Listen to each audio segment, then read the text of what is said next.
Hello बच्चों, कैसे हैं आप सभी लोग। सभी को वेरी वेरी गुड आफ्टरनून और उम्मीद करते हैं कि आप सब बहुत शानदार होंगे। मुझे लग रहा है कि आपका टेस्ट हुआ और टेस्ट पेपर बहुत अच्छा था, है ना। ये क्यों बोल रहा हूँ, क्योंकि कल मुझे काफी कमेंट्स मिले। हाँ, दो बातें। एक तो ये था कि मतलब एक छोटा सा पॉइंट था कि मैं सोचा था कि पहले थोड़ा सा रिवीजन करेंगे। फिर जब मैंने पेपर देखा तब मुझे लगा कि जरूरत नहीं है। पहले मैंने सोचा था कि थोड़ा रिवाइज करके जाएंगे, फिर मुझे लगा कि यार ये सारे क्वेश्चन सब कुछ एनसीईआरटी का है। और एनसीईआरटी को तो हम लोगों ने पूरी तरीके से मचा रखा है इसमें, इस चैप्टर में पूरे के पूरे। तो आप जरूर देखना कि डाइजेशन और एब्जॉर्प्शन का कहीं कोई पॉइंट कुछ भी छूटा तो नहीं है। अगर छूटा होगा तो आज के इस लेक्चर के अंदर आप बता देना मुझे, ताकि मैं क्या करूंगा। वैसे मैंने देख लिया है, ज्यादा कुछ छूटा नहीं है। Vitamin and enzyme, vitamin and mineral वाली बात जो थी वो मैंने कहा था आपको एक एक्स्ट्रा लेक्चर में, वो मैंने रिकॉर्ड करके भी रख रखा है। वो आपको डिलीवर कर दिया जाएगा। लेकिन लास्ट दिन हम लोगों ने इसलिए नहीं डिलीवर किया कि केवल जूलॉजी नहीं होता है। अगर मैं मान लो लास्ट दिन तुमसे बोल देता कि चलो और रिवीजन कर लो, मैं दे देता तुमको, तो तुम जूलॉजी पढ़ने लगते। जब मैं पेपर देखा, पेपर काफी इजी था, तो हमने कहा आप जूलॉजी में बच्चों को इंगेज नहीं करते हैं क्योंकि पेपर इनसे हो जाएगा। अगर मैं अभी 1.5 घंटे का लेक्चर डाल दूंगा तो बच्चा अपना 1.5 घंटे उस लेक्चर पे पूरी तरीके से दे देगा, जिससे उसकी फिजिक्स केमिस्ट्री अफेक्टेड होगी। तो हम लोग प्लान करते हैं, लास्ट में कई प्लान एग्जीक्यूट करते हैं, कई नहीं करते हैं। तो ये पॉइंट भी आपको देखना होगा। लेकिन पेपर तो बहुत शानदार था सर, क्वेश्चन सारे आते थे, यस या नो बोलो। यस ना। लेकिन सर एक मिस्टेक हो गई क्या, पेपर के आंसर थोड़े थोड़े से गलत हो गए कई जगह पे, है ना। मैं फिर बता रहा हूं कि ये सारी सिस्टम इट मे बी कि तुम्हारे लिए चीजें हो, बट हम लोग जहां पे भी रहते थे, जब कोई नई चीजें स्टार्ट होती थोड़े थोड़े से उसके ड्रॉबैक आते थे। शायद ये कह लो कि यहाँ पर थोड़ा सा जो भी ड्रॉबैक आ रहा है वो शायद फिल्टर करके तुम्हें सोल्यूशन दे दिया जाएगा। लेकिन जब तुमने उसी क्वेश्चन को, जब प्रिंटिंग मिस्टेक बोलते हैं उसको, जब तुमने उसी क्वेश्चन को किया होगा अपने पेपर में जाके, मतलब सोल्यूशन देखा होगा, तो सोल्यूशन में कोई भी मिस्टेक नहीं थी। ये भी मुझे को बच्चों ने फोन करके बताया। यानी कि सोल्यूशन में मिस्टेक नहीं थी, पेपर में मिस्टेक नहीं थी। थोड़ी बहुत मिस्टेक किसमें हो गई थी आपके यहाँ पे, डाउनलोडिंग में। तो कोई दिक्कत नहीं है, आप बिल्कुल टेंशन ना लो। मैं तुमसे सिर्फ एक प्रश्न पूछना चाहता हूं, सुनो ध्यान से। एक सीधा क्वेश्चन का जवाब दो। क्या इस पेपर से तुम्हारा सिलेक्शन होने वाला है? नहीं। क्या रैंक हैब्जर्ड होने वाली है?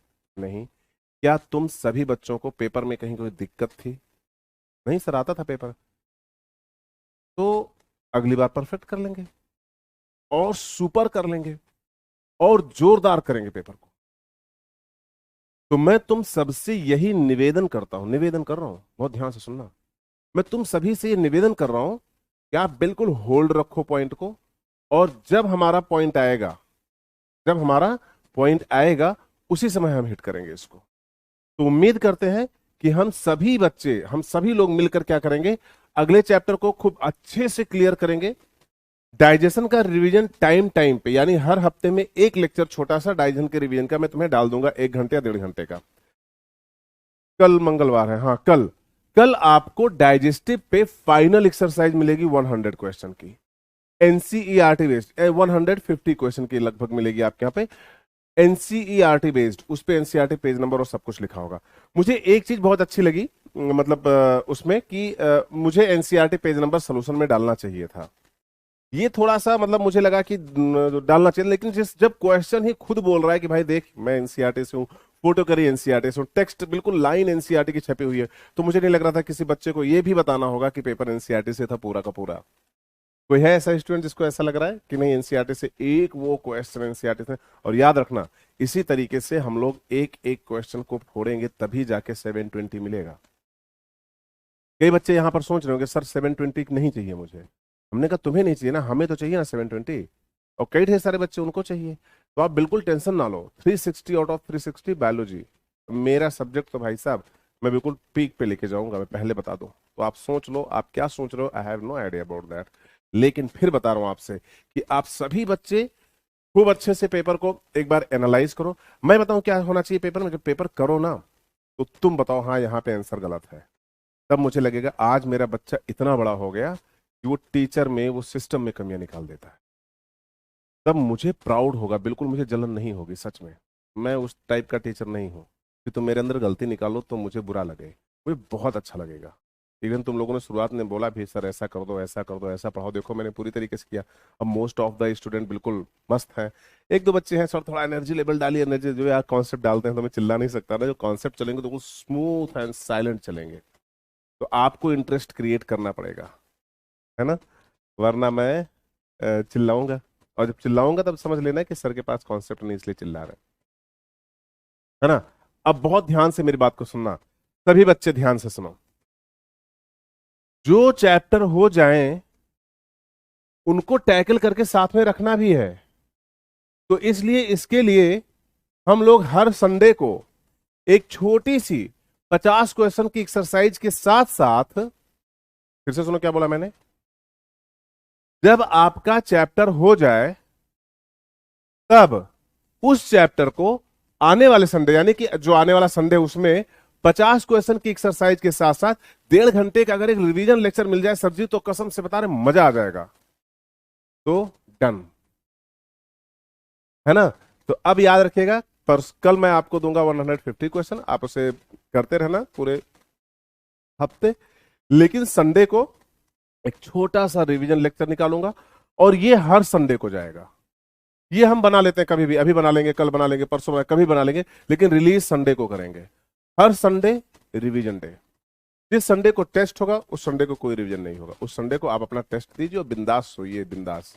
जिस दिन टेस्ट हो उस दिन पढ़ना नहीं चाहिए, आप बढ़िया आराम से टेस्ट दो सुबह अर्ली मॉर्निंग, उसके बाद रिलैक्स करो यार, बैटरी चार्ज होगी तभी तो पढ़ पाओगे, है कि नहीं। तो वही वाली बात है, वो करो जो मन कर रहा है, मूवी देखो, सीरीज देखो, जो भी निपटा निपटा दो, लेकिन एक दिन केवल, ओनली वन, जिस दिन टेस्ट है उस दिन।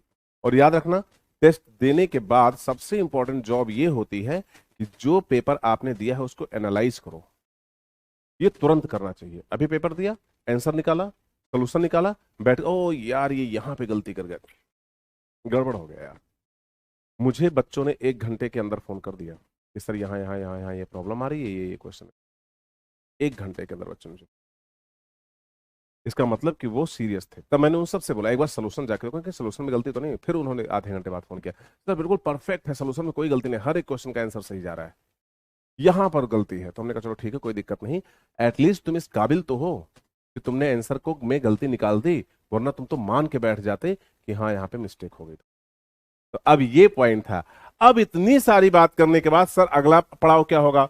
अगला पड़ाव आज का आपका होमवर्क, आप सभी मेरे चैट बॉक्स में जाएंगे, विटामिन और मिनरल छोड़ के देखना कि क्या कुछ छूटा है।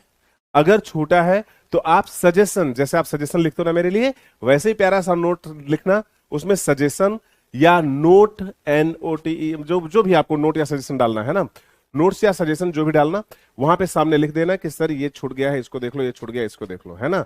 फिर मैं उसको आपको बता दूंगा। वैसे मुझे लग नहीं रहा है कि एनसीईआरटी बेस्ड जाओगे तो कुछ भी छूटा हुआ है, क्योंकि एनसीईआरटी के पेज नंबर लास्ट में मैंने लगा के पूरा कंप्लीट किया था। अब आपके सामने जो अगला चैप्टर आया उसका नाम है श्वसन और गैसियस विनिमय, यानी कि अगर देखा जाए तो ये है ब्रीथिंग एंड गैसियस एक्सचेंज। जो चैप्टर है वो है ब्रीदिंग एंड गैसियस एक्सचेंज, यानी श्वसन और गैसियस एक्सचेंज, गैसों का एक्सचेंज होना, यूज नहीं। श्वसन 2 प्रकार का होगा आपके यहां पे। अगर हम श्वसन देखें ना तो श्वसन आपके यहां पे सेलुलर होगा, और कहते हैं वही एक्स्ट्रा सेलुलर और इंट्रा सेलुलर, यानी बाह्य कोशिकीय और अंतः कोशिकीय प्रकार का। सर ये तो पाचन होता है, सुनो तो जो बाह्य कोशिकीय होगा वहां पे ट्रांसपोर्टेशन होगा, और जो अंतः कोशिकीय होगा वो कोशिका के अंदर ऑक्सीजन जाएंगे और वो लार्जर बृहद जैव अणु को या स्टोर किए गए जैव अणुओं को तोड़कर आपको ऊर्जा प्रदान करने का कार्य करेंगे। ये आपके काम है किसका? श्वसन का। तो सेलुलर लेवल पे जब ये काम हो रहा है तो इसको बोलेंगे सेलुलर रिस्पिरेशन, कोशिकीय श्वसन। और जब तुम कोशिकीय श्वसन चैप्टर पढ़ोगे तो आप बोलोगे सर ये तो आपके सिलेबस में है ही नहीं। तो हमने कहा देखो मैं कहां पढ़ा रहा हूं, मैं बाहर हूं। इस चैप्टर से मैंने खुद को आइसोलेट कर लिया और बाहर कर दिया। हमने कहा भाई देख तेरा है ही नहीं, फिर किसका है? बॉटनी वाले का। तो वो देखेंगे अपना फोटोसिंथेसिस और रेस्पिरेशन। अभी मुझे क्या देखना है? अभी मुझे देखना है श्वसन अंगों पर या श्वसनी सतहों पर ऑक्सीजन का ट्रांसपोर्टेशन और एक्सचेंज। यानी कि श्वसन अंग या श्वसनी सतह है। श्वसन अंग और सतह में क्या डिफरेंस है? अगर अंग है कोई, लंग्स जैसे कि फेफड़े, तो इनको हम बोलेंगे श्वसनांग। मनुष्यों में श्वसनी सतह कौन सी हुई? लंग्स के अंदर की इपिथीलिया, कईयों में त्वचा, कईयों में शरीर का सरफेस, कईयों में आपके यहां पे ट्रैकिया। अलग अलग एनिमल किंगडम, अलग अलग प्रकार के आपके यहां पे क्या हो गए? श्वसनी सतह हो गई।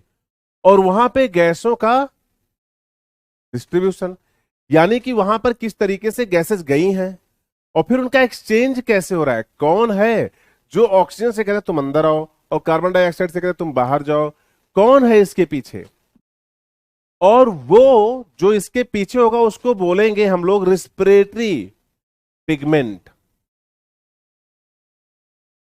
तो वो रिस्पिरेटरी पिगमेंट होगा। तो पॉइंट ये निकल के आ रहा है कि सर जी रिस्पिरेटरी पिगमेंट क्या होंगे? हीमोग्लोबिन होगा कि हीमोसाइनिन होगा?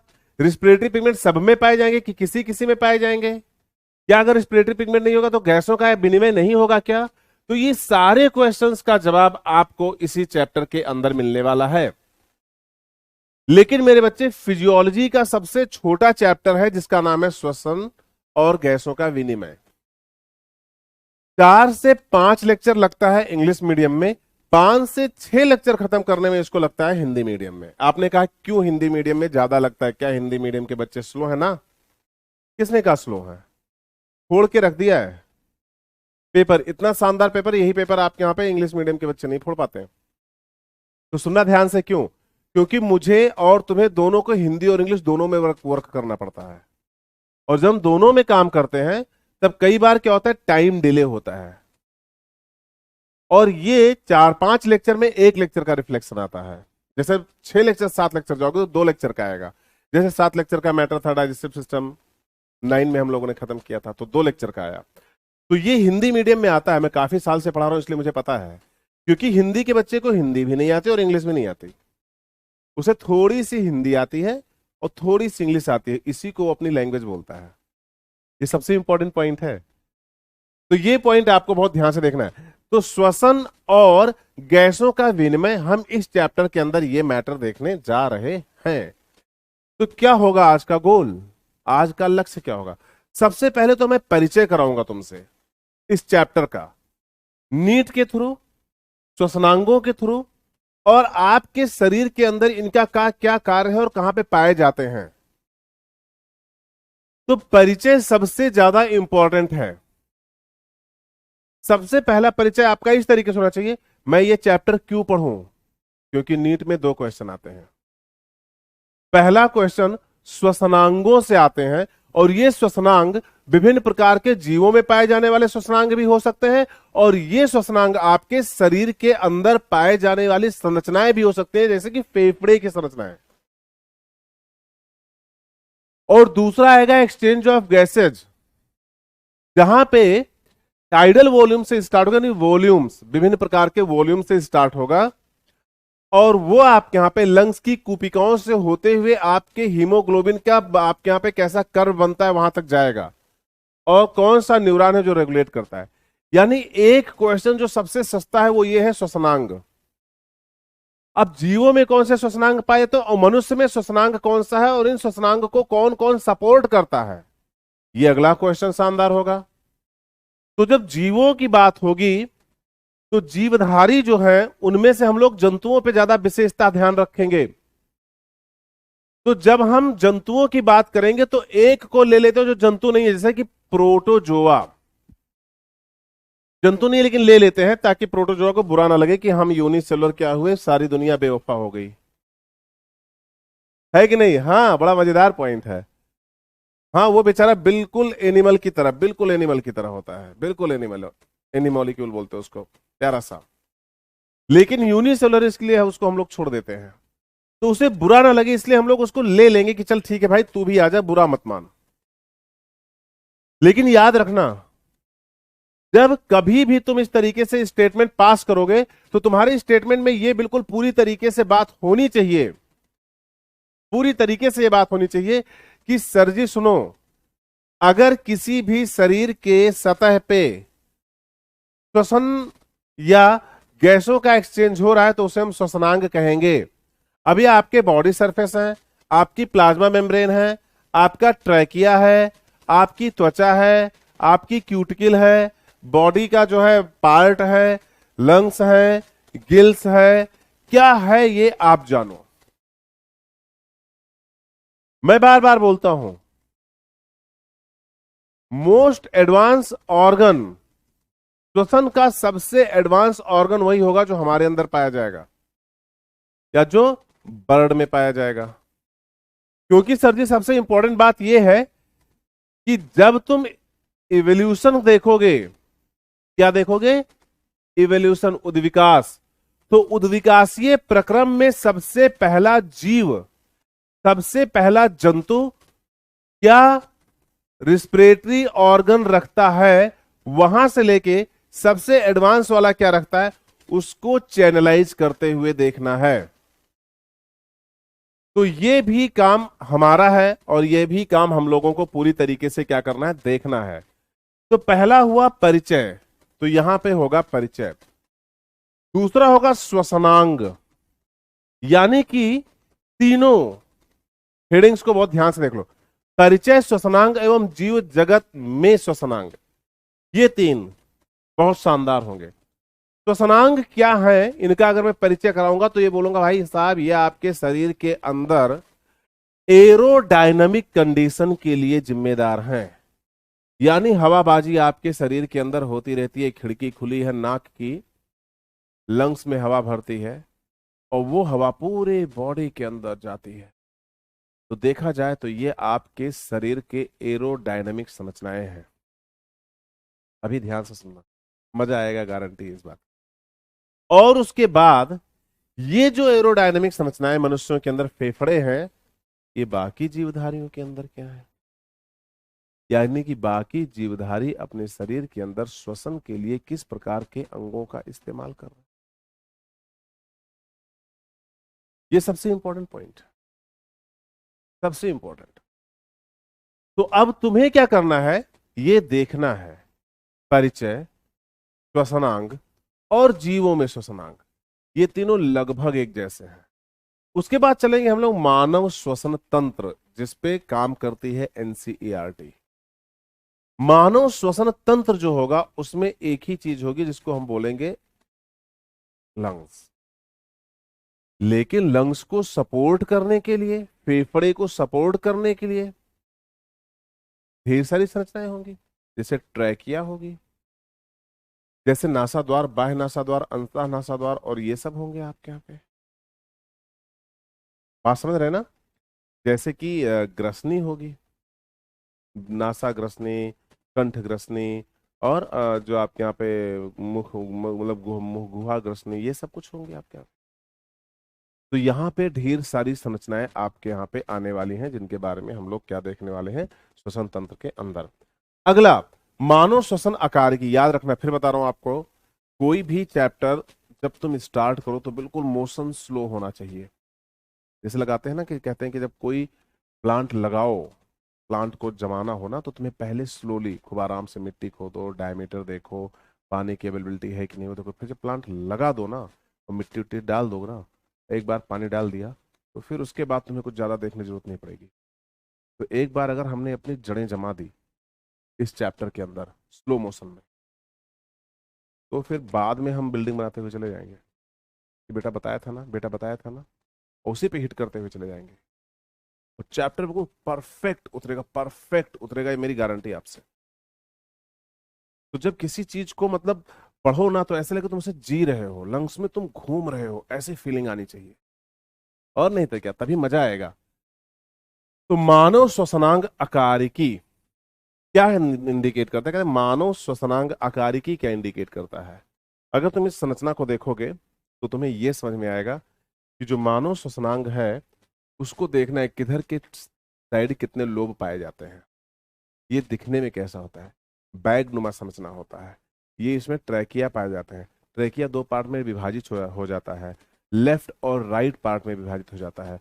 उसके बाद मेरे बच्चों बहुत ध्यान से सुनो, जो सबसे इंपॉर्टेंट बात है, जब तुम लेफ्ट और राइट पार्ट में ट्रैकिया को विभाजित करोगे तो तुम्हें एक बात और बहुत परफेक्टली देखनी होगी कि ये जो लेफ्ट और राइट में विभाजित होने के बाद ट्रैकिया बने हैं, इनको नीचे से आप यहाँ पे कौन सपोर्ट कर रहा है, डायफ्राम कर रहा है। साइड से कौन कर रहा है, आपके यहाँ पे रिब्स और मसल्स कर रही हैं। सामने से कौन कर रहा है, स्टर्नम कर रहा है। पीछे से कौन कर रहा है, वर्टिब्रल कॉलम और रिब्स कर रही हैं। ऊपर से कौन कर रहा है, क्लेविकल कर रहा है। तो ये सारी संरचनाएं आपको बहुत ध्यान से देखनी है। ये संरचनाएं मैंने तेजी से आपको इंग्लिश में बोल दिया है, बट यू डोंट वरी।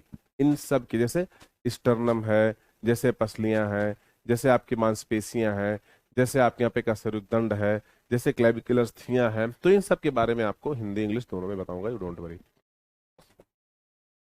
रचनात्मक विवरण, ये बहुत ध्यान देखना है। रचनात्मक विवरण का मतलब इनकी संरचना किस तरीके से पाई जाती है, तो तुम्हें सब कुछ देखना होगा। अब यहाँ पे तुम्हारे दिमाग के अंदर मैं कुछ कौतूहल करता हूँ, है ना। कौतूहल का विषय ये होगा कि जब मैं तुम्हें बता दूंगा कि आपके लंग्स में और क्या क्या आज के लेक्चर में मिलने वाला, तो इसको सुनना बहुत मजा आएगा तुम्हें। जब तुम अपने लंग्स के अंदर जाओगे तो शुरुआत करेंगे ट्रैकिया से, और ट्रैकिया में पाए जाएंगे 16 से लेके 19 छल्ले, जो पीछे की तरफ खुले होंगे, आगे की तरफ नहीं, इधर नहीं, आगे तो नहीं, पीछे की तरफ खुले होंगे।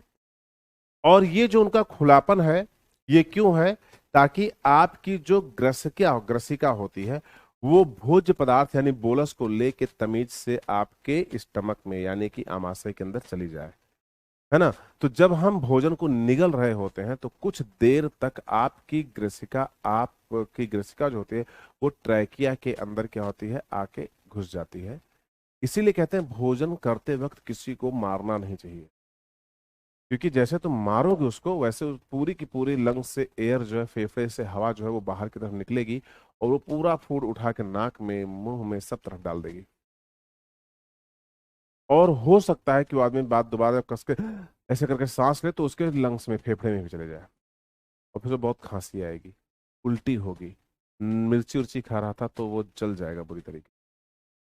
ये सारी संभावनाएं उसके साथ हो सकती हैं जिसको तुमने खाते में मारा। इसलिए बोलते हैं खाते में तो कुत्ते को भी नहीं मारना चाहिए, है ना। उसके बाद बताते हैं कि आज के लेक्चर का वाव फैक्टर क्या है। वाव फैक्टर बहुत ज्यादा जरूरी होता है। आज के लेक्चर में तुम्हें मिलने वाला है, सांप काटने के बाद लोगों के मुंह से झाग क्यों निकलता है, किस प्रकार की पॉइजनिंग हुई जो उनके अंदर से झाग निकला, है ना। सिगरेट पीने वाले को टार जो कर देता है उसको बहुत बीमार, ये क्या होता है, कौन रिलीज करता है। लंग्स की कूपिकाओं पर किस प्रकार की एपिथेलिया पाई जाती हैं, और कितने प्रकार की कोशिकाएं पाई जाती हैं, किस टाइप की एपिथेलिया पाई जाती है, हर एक बच्चा जानता है। कितने प्रकार की कोशिकाएं पाई जाती हैं ये भी आपको देखना होगा, यानी डस्ट सेल पाई जाएगी, यानी कि माइक्रोफेज सेल पाई जाएगी, पिलर सेल पाई जाएगी, कुछ सिक्रीटरी होंगी, कुछ आपके यहाँ पे लेसेथिन और इनका झाग वाग बनाएंगे आपके यहाँ पे ताकि सरफेस टेंशन डिक्रीज हो। तो ये ढेर सारी बातें आपके सामने होंगी। तो क्या आप सभी लोग रेडी हैं? यस या नो में जवाब दीजिए। क्या आप सब रेडी, बिल्कुल परफेक्ट, बिल्कुल शानदार तरीके से क्लास के अंदर एंटर करते हैं, है ना। तो आइए स्टार्ट करते हैं। क्लास में सबसे पहला पॉइंट आपके यहाँ पे परिचय, और परिचय में सबसे पहला आएगा आपके यहाँ पे श्वसनांग। तो मैंने यहाँ पे कुछ डाला ही नहीं है श्वसनांग, क्योंकि मेरा जो गोल था वो ये था कि श्वसनांग तो मैं बच्चों को एक ऐसे बताऊंगा ना, जैसे कि मैं एनिमल किंगडम पढ़ा रहा हूं। तो मैं क्या करूंगा, मोटी सी हेडिंग लूंगा और नाम लिखूंगा, इधर देखो, नाम लिखूंगा जंतु समूह। आप सबको दिखाई दे रहा है, जंतु समूह। मैं इधर की तरफ लिख रहा हूं, और इधर की तरफ लिखूंगा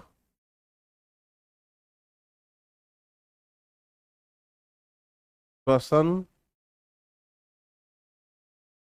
अंग, श्वसन अंग। क्या आप सबको दिख रहे हैं ये दोनों? तो ये हो गया जंतु समूह और ये हो गया श्वसन अंग, है ना। बहुत ध्यान से देखिएगा। चलो शुरू हो जाओ। अब जंतु समूह में मैंने कहा था आपसे कि एक बेचारा बाहर बैठा हुआ है, कृपया उसे भी ले लो ताकि उसको बुरा ना लगे। चलो बताओ नाम क्या था उसका, बोलो। प्रोटोजोआ। आपने क्यों लिया प्रोटोजोआ को? क्योंकि प्रोटोजोआ जंतु नहीं है। बोलो मेरे साथ साथ, प्रोटोजोआ। क्यों लिया आपने प्रोटोजोआ को? क्योंकि प्रोटोजोआ जंतु नहीं है, लेकिन फिर भी स्टार बना देते हैं इसके सामने, शर्तें लागू। शर्तें क्या है?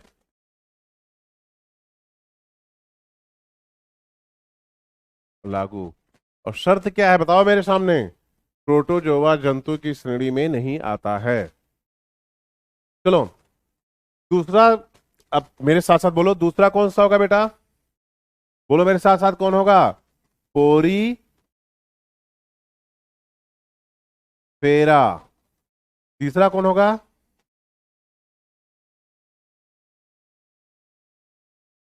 सीलेन ट्रेटा। चौथा कौन सा होगा? बोलो। अरे सर आप तो फाइलम का नाम लिख रहे हो। हाँ तो वही तो, क्योंकि जब हम जीव जगत के अंदर देखने जा रहे हैं तो सबको देख लें। एनसीईआरटी ने 4-5 बताया है, हम सबकी बात कर लेते हैं, सबकी, है ना। मतलब कुछ भी छोड़ा नहीं जाएगा। टीनोफोरा। सर तो फिर अगला लिख लीजिए, प्लेटी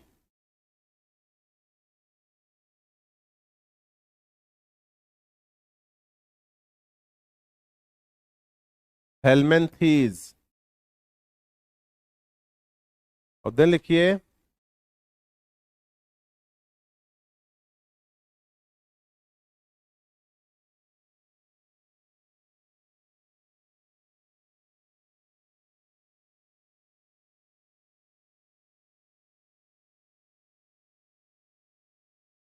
SK helminths.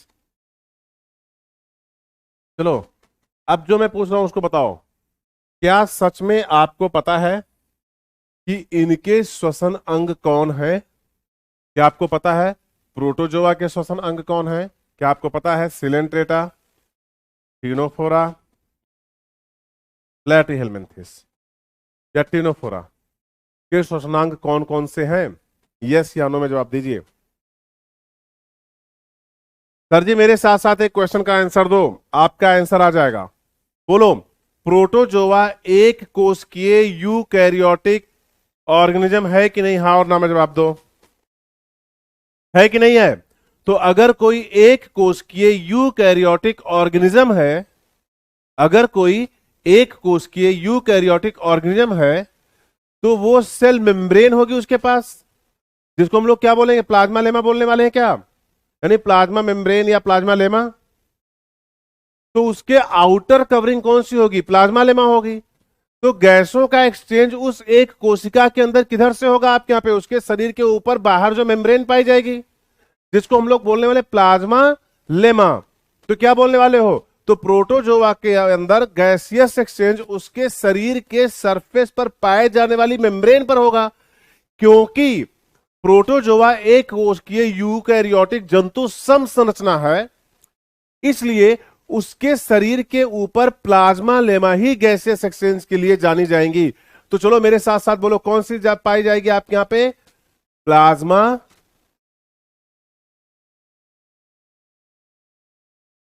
Plasma lemma. English में लिख लीजिएगा।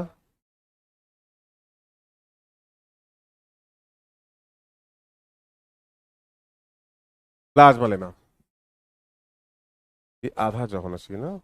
मुझे भी लगा था।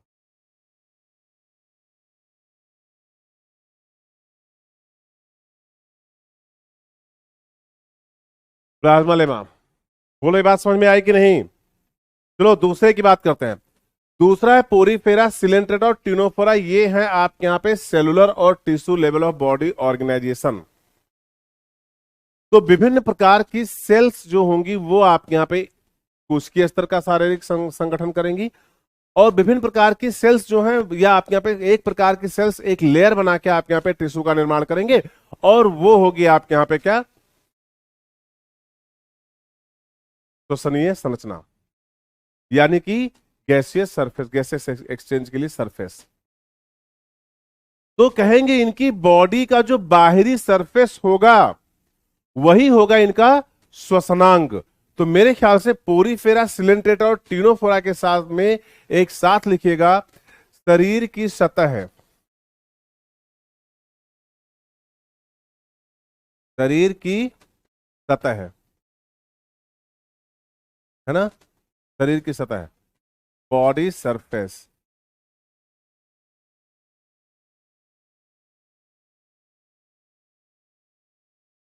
बॉडी सरफेस, तो ये भी हो गया आपके यहाँ पे क्या, शरीर की सतह है।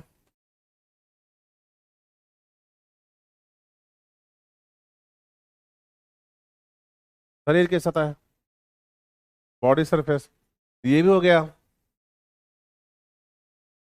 शरीर की सतह है, यानी कि बॉडी सरफेस। यहां तक किसी को कोई दिक्कत? और अगर हम एनसीईआरटी के अनुसार जाते हैं, बहुत ध्यान से सुनना,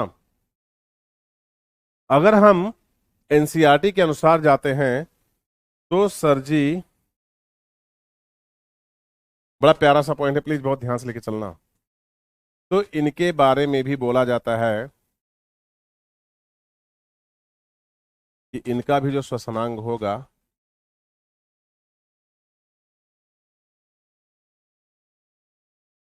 वो ऐसे ही होगा। आप सबको दिख रहा है? देखना बहुत जरूरी है, बहुत मजेदार पॉइंट्स आने वाले हैं आपके सामने। तो हमने कहा शरीर की सतह है, यहां तक किसी को कोई दिक्कत, यानी कि बॉडी सरफेस। लेकिन मेरे बच्चों ध्यान से सुनो, प्लेटीहेलमिन्थेस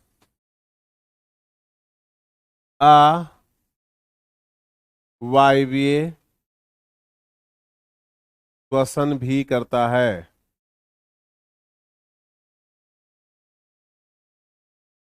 करता है। कब? जब ये परजीवी अवस्था में किसी के अंदर पाया जाता है। अगर ये मेरी आंत के अंदर पाया जाएगा तो ये वहां पर क्या करेगा, अवायवीय श्वसन करेगा। और उसी तरीके से एसके हेलमिन्थिस भी अवायवीय श्वसन करेगा, श्वसन करेगा। और ये जो अवायवीय श्वसन होंगे दोनों में, यानी इसमें और इसमें, दोनों में, ये होगा परजीवी, परजीवी में।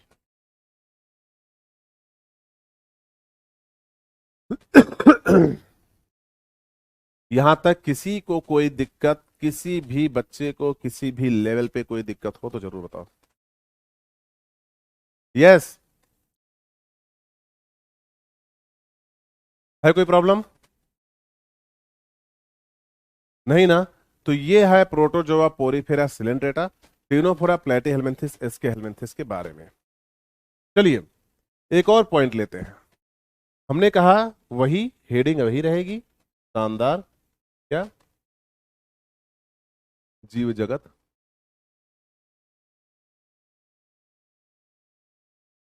जंतु आ गया, जंतु जगत। और यहां क्या आ गया, श्वसन अंग,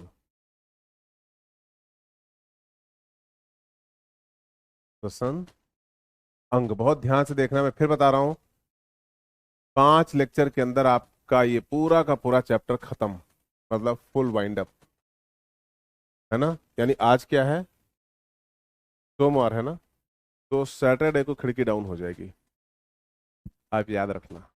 सैटरडे को मैं दूसरे चैप्टर में ब्लड सर्कुलेशन लेके कूद जाऊंगा, एंटर कर जाऊंगा। तो यह है जंतु जगत और यह है श्वसनांग, है ना, अभी बाकी है। इधर देखो, आपने कहा सर आगे क्या है, आपको जैसे पता ही नहीं है।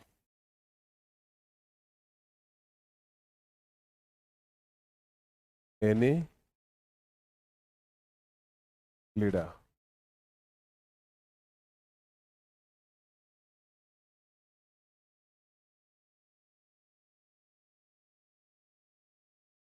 आर्थो पोडा,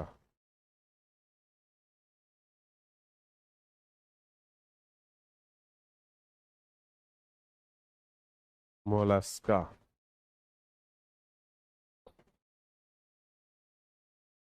इकाइनो डर्मेटा और हेमी कॉर्डेटा। यहां तक किसी को कोई दिक्कत? तो बहुत है। एनेलिडा के अंदर श्वसनांग कौन होंगे सर? मैंने सुना है आर्थ्रोपोडा के अंदर बहुत प्रकार के श्वसनांग पाए जाते हैं। मैंने मोलस्का के बारे में भी ऐसा ही कुछ सुना है। इकाइनोडर्मेटा के बारे में ज्यादा कुछ नहीं सुना है, तो बता देना। और इनके बारे में क्या आप सभी लोग रेडी? अब आता है यानी कि क्वेश्चन का रीजन कहां है, क्योंकि मैंने पहले स्टार बना दिया था कंडीशन अप्लाई, तो यहां पे मैं बना देता हूं हैज। सर जी ये वो रीजन है जहां पे सबसे ज्यादा हिट किया है किसने? नीट ने। यानी कि श्वसन अंग, और एक श्वसनांग आएगा अभी किसके यहां पे? फ्रॉग में, यानी एम्फीबिया में। वहां तो उसने मचाया है भाई साहब। नीट का फेवरेट पॉइंट है ये, फेवरेट पॉइंट। यानी कि वो आर्थ्रोपोडा, मोलास्का और एनिलिडा से क्वेश्चंस आपके सामने लाता है। मोलास्का से नहीं लाता, लेकिन मतलब आर्थ्रोपोडा और इनसे तो जरूर लाता है। तो आइए एनिलिडा के अंदर हम लोग देखें कि श्वसनांग क्या है ना। तो एनिलिडा के अधिकांश सदस्य नेरिस, अर्थवर्म और लीच। कौन सा कलर था पिंक? इधर की तरफ किससे लिख रहा था मैं, और देख लो। हाँ येलो कलर है, लग रहा है ना। तो इधर की तरफ जब हम जा रहे हैं तो थोड़ा सा पॉइंट देखिएगा प्लीज। सबसे पहले हम लोग देखते हैं किसको? एनिलिडा को। और एनिलिडा में आपके यहाँ पे 3 मेंबर आपके यहाँ पे लीच लिख दे रहा हूं आपके यहाँ पे। सबसे पहला पॉइंट तो सुनना ध्यान से।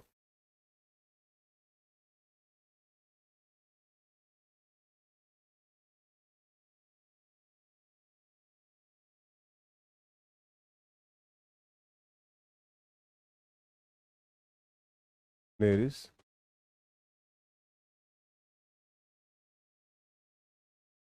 केचुआ और लीच, यानी जोंक। आप लिखोगे ना जोंक, जोंक। इनके श्वसनांग जो होंगे, और चेंज कर दें थोड़ा और मजा आ जाए। इनके जो श्वसनांग होंगे ये होगी इस,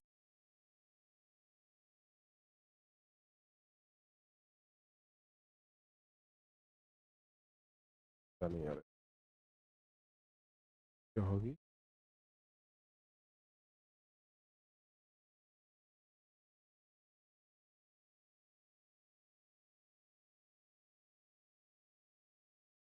इसके, यानी अगर स्किन से किसी ने श्वसन किया है तो उसको बोलेंगे क्यूटेनियस रिस्पिरेशन। क्या बोलने वाले हैं इधर देखो ध्यान से सब लोग।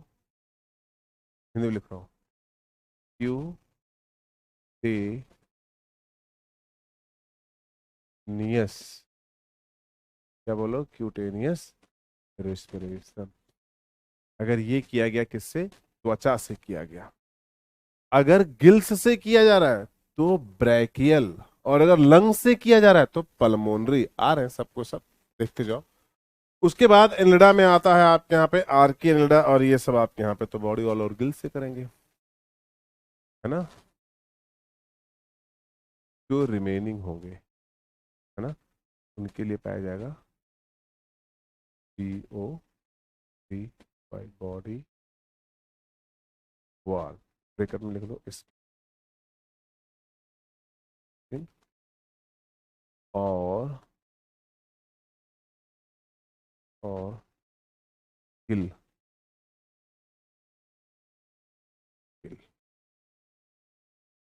अगर श्वसन गिल से किया गया तो क्या बोलोगे मेरे बच्चे? सभी लोग बोलो क्या बोलोगे। मैं हिंदी में लिख रहा हूं, इंग्लिश में भी लिख सकता हूं, लेकिन हिंदी में अभी सिर्फ इसलिए लगा देखो, ब्रै की यल पढ़ो एक बार मेरे साथ साथ, ब्रैकियल रिस्पिरेशन। मैं इंग्लिश में लिख रहा हूं, देखना, BRANCHEAL, ब्रैकियल रिस्पिरेशन। क्या बोला आपने? Brachial respiration. क्या बोला? Brachial respiration.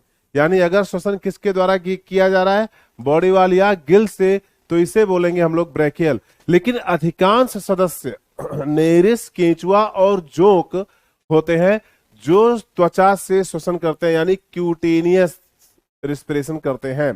तो जो अपनी त्वचा से रिस्पिरेशन करते हैं वो होंगे क्यूटेनियस रिस्पिरेशन वाले, और अधिकांश जो एनिलिडा के सदस्य हैं वो क्यूटेनियस रिस्पिरेशन परफॉर्म करते हैं।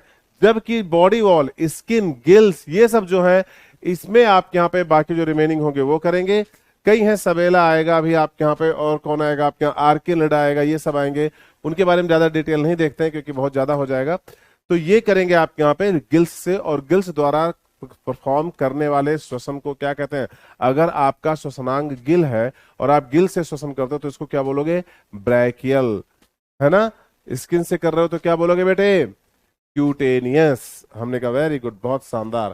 सर जी अब आते हैं आर्थ्रोपोडा में, और आर्थ्रोपोडा में 4 अंग हैं जो श्वसन अंग हैं। 4 अंग है, वैसे उससे ज्यादा भी हैं, लेकिन आपके लेवल पे सिर्फ आपको 4 बताया जा रहा है। एक एक करके सबसे पहला आपके यहाँ पे, क्योंकि आर्थ्रोपोडा हो चाहे कोई भी, सबसे पहले कहां पे है? पानी के अंदर आए तो पानी के अंदर आएंगे तो पहुंचेगा भाई साहब गिल्स। सबसे पहला श्वसनांग जो होगा वो गिल होगा, और गिल्स से श्वसन कौन कौन करेगा इसको हम लोग देख लेंगे अभी। गिल्स को हिंदी में लिखने की जरूरत तो नहीं है ना, इजी इंग्लिश है, ठीक है। गिल्स के बाद जो श्वसनांग होगा वो होगा मेरे बच्चे, इधर देखो, ट्रैकिया। ट्रैकिया, यानी ये हो गया आपके यहाँ पे दूसरा सबसे शानदार और सबसे खूबसूरत श्वसनांग। तो तीसरा देखते हैं, इसी को रखते हैं, बुक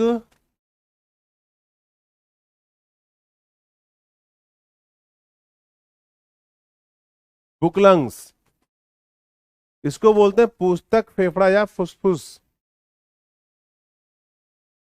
पुस्तक फेफड़ा, तो मतलब मुझे लगता है बुक लंग्स जानो, लंग्स जो किताब के फ्रेम में हो, है ना। तो ये होगा बुक लंग। इसमें देखना है ये कहां कहां पे पाया जाएगा भैया, जहां जहां पे होगा लंग्स यानी कि फेफड़ा, वहां पे गुस्सा दिखेगा तुम्हें। अगर हम लोग गुस्सा होते हैं, क्या बोला, तो हम सबसे पहले अपने लंग्स में एयर भरते हैं। देखो, सांप के सामने बीन बजाते हो ना, तो सांप को बीन ऐसे दिखता है, तो उसको लगता है कोई दूसरा सांप झूम रहा है मुझे काटने के लिए, तो भी ऐसे फन निकाल लेता है। तो मुझे कम मत समझना, मैं भी बहुत हूँ। वो अपने लंग्स में जब हवा भरता है तो स्टर्नम होती नहीं, तो सारी रिब्स क्या होती है, फैल जाती है। स्टर्नम है नहीं तो रिब्स क्या होती है, फैल जाती है। तो वाह, सांप ने फन निकाल लिया। बात को बहुत ध्यान से सुनना। तो ये होगा आपके यहाँ पे सांप का फन, बहुत क्लियरली सुनो, है ना। अब अगला पॉइंट बताता हूं। जब तुम कभी किसी कीड़े को, अपने घर में किसी भी कीड़े को भगाने की कोशिश करना, झाड़ू से भाग जाएगा। कॉकरोच भगा दो, मच्छर, सब कुछ, तितली, सबको भगाओ, भाग जाएंगे। तुम कभी नहीं देखो कि कॉकरोच बैठ के हवा भर रहा है अपने लंग्स में, गुस्सा हो रहा है मेरे ऊपर, भैया डंडा कैसे उठा लिया, आज तक मेरे पापा ने डंडा नहीं उठाया, तुम कौन हो। बिल्कुल नहीं बोलने वाला वो तुमसे। क्योंकि उसे गुस्सा नहीं आता। लेकिन एक काम करो, यही झाड़ू कमरे में लगे हुए जाले के ऊपर लेके जाना, वहां काला काला सा होगा, कौन? मकड़ी, के ऊपर लगा के देखना, तो गुस्सा आएगा। वो पीछे होगी, आगे होगी, बॉडी फुला रही होगी। एक काम करो, उसको छोड़ो, बिच्छू के पास लगा के देखना। गारंटी ले रहा हूं इस बात की कि वो भी गुस्से में आएगा, क्योंकि उसके पास लंग्स हैं, उसमें हवा भरेगा, उसके पास पॉइजन है, वो तुमसे डरने वाला नहीं, उसके पास डिफेंस मैकेनिज्म है, तो गुस्सा आएगा, सीधी सी बात। तो जब तुम बुक लंग्स देखोगे तो इसके लिए बोलोगे मकड़ी में पाया जाएगा। किसके अंदर पाया जाएगा बच्चों? बोलो किसके अंदर? थोड़ा पेन पतली करूंगा क्योंकि एग्जाम्पल ज्यादा लिखना है। यहां देखिएगा, मकड़ी और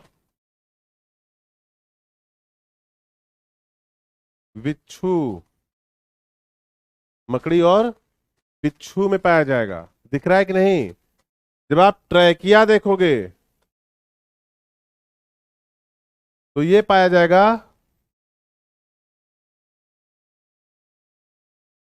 सेंटीपीड। ये सब आर्थ्रोपोडा के सदस्य हैं। Centipede comma millipede, millipede.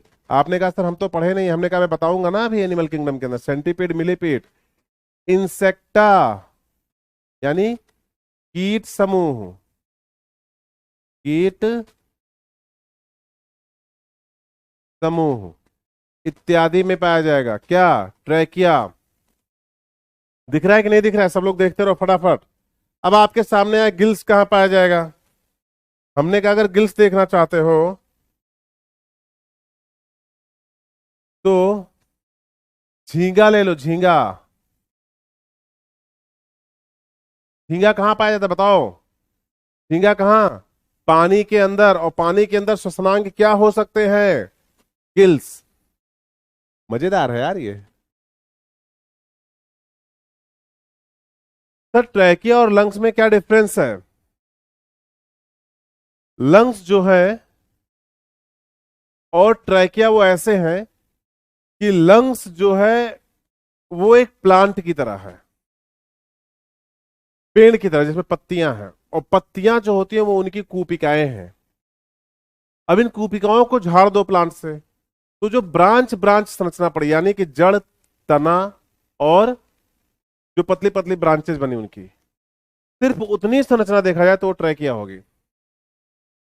और इस प्रकार का जो श्वसनांग है वो किसके अंदर? इंसेक्ट में पाया जाता है। यही ट्रैकिया आगे चल के अपने किनारे किनारे चारों तरफ छोटे छोटे आप यहाँ पे कोशिकीय संरचना का, आप यहाँ पे एक गुच्छानुमा संरचना बना लेता है, और आगे चल के परिवर्तित कर लेता है अपने आप को किसमें? लंग्स में। ये सबसे शानदार इवोल्यूशन है। तो इसलिए ट्रैकिया सबसे कॉमन है। ट्रैकिया हम लोग देखते हैं किसके अंदर है? आपके यहाँ पे जो इंसेक्ट है, यानी कि जो सारे के सारे कौन है? कीट समूह, उनमें है। और ट्रैकिया संरचना हमारे अंदर भी आएगी, अभी कुछ देर पढ़ना देखना।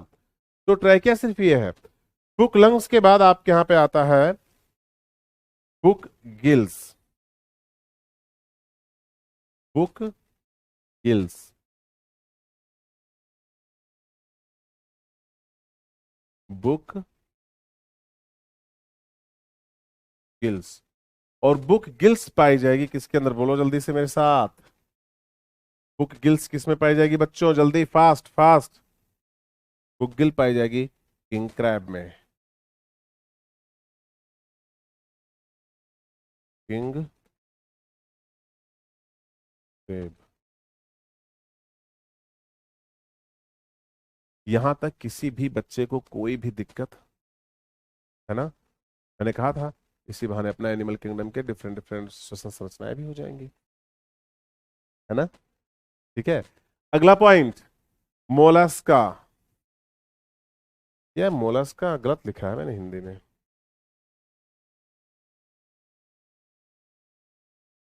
मोलस्का ऐसे होगा। चलो, मोलस्का में श्वसनांग क्या होंगे? ध्यान से देखो, समझ में आ जाएगा। मोलास्क में श्वसनांग क्या होंगे? तो एक एक करके पॉइंट को सेट कर रहा हूं, बहुत ध्यान से, बहुत बहुत आराम से, बिल्कुल चिल मार के देखना। Mollusc,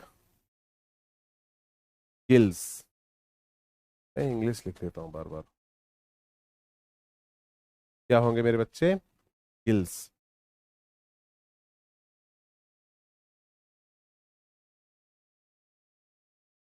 gills. और जो गिल्स श्वसनांग होंगे वो पाए किसके अंदर जाएंगे? जल्दी बोलिए, गिल्स श्वसनांग किसके अंदर पाए जाएंगे? यूनियो में।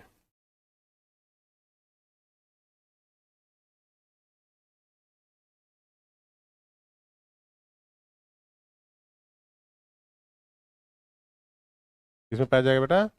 यूनियो। तो आप जरूर याद रखिएगा कि ये यूनियो में पाया जाएगा,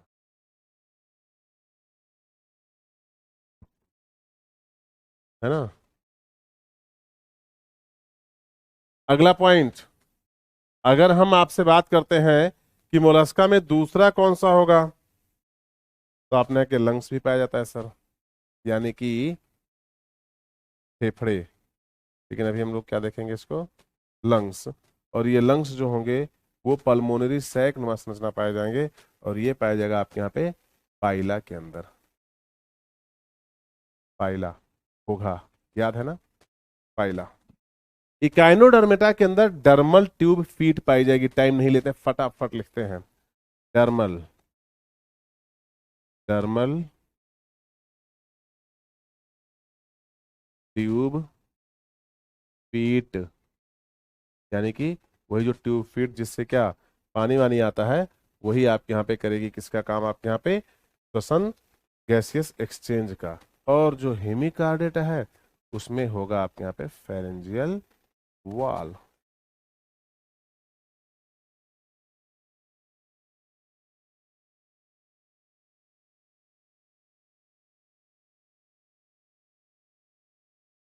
फेरेंजियल दीवार। भाई साहब, ये था आपके यहाँ पे दूसरा स्लॉट। तीसरा स्लॉट इसके बाद आएगा कि एनिमल किंगडम के अंदर, जीव जगत के अंदर कौन कौन से श्वसनांग पाए जाएंगे। एनसीईआरटी का आपने इंटरेस्ट देख लिया। नीट का जो मतलब इंक्लिनेशन है वो सबसे ज्यादा किसकी तरफ है आपके यहाँ पे? एनिलिडा और आर्थ्रोपोडा में कौन कौन से श्वसनांग पाए जाते हैं। अब हम हेमिकॉर्डेटा तक पहुंच चुके हैं, तो और भी लिख लेते हैं आपके यहाँ पे श्वसनांग। यहाँ देखिएगा, श्वसनांग जो है उनको लेते हैं किसके अंदर? कॉर्डेटा के अंदर।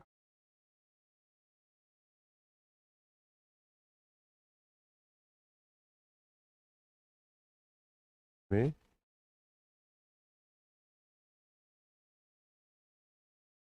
श्वसन अंग, कॉर्डेटा में श्वसन।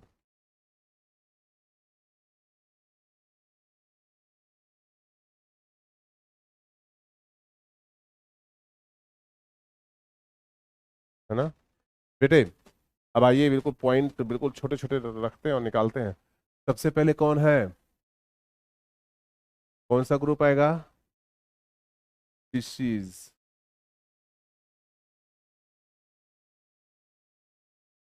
स्पीशीज का ग्रुप आएगा, बोलो आएगा कि नहीं? यानी सबसे पहला जो ग्रुप होगा वो आएगा मछलियों का। ऑस्ट्रिकथीज, कॉन्ड्रिकथीज, इन दोनों की बात करेंगे। तो आप देख लो एक बार, अगर आप चाहो जल्दी से इसको बना लो, बस फटाफट आ जाते हैं। मैं इधर बस 5 सेकंड के लिए हूँ, बस 5 सेकंड मैक्सिमम।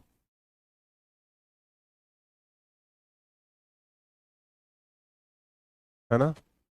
कॉर्डेटा में है ना कुसमांग।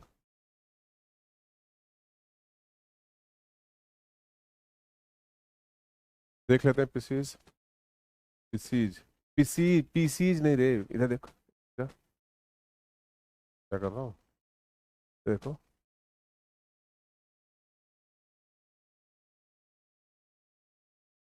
पीसीज। दूसरा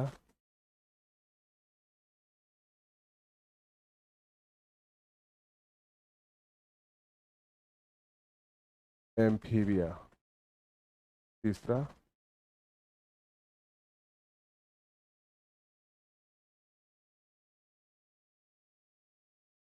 रेप्टीलिया। के बाद के बाद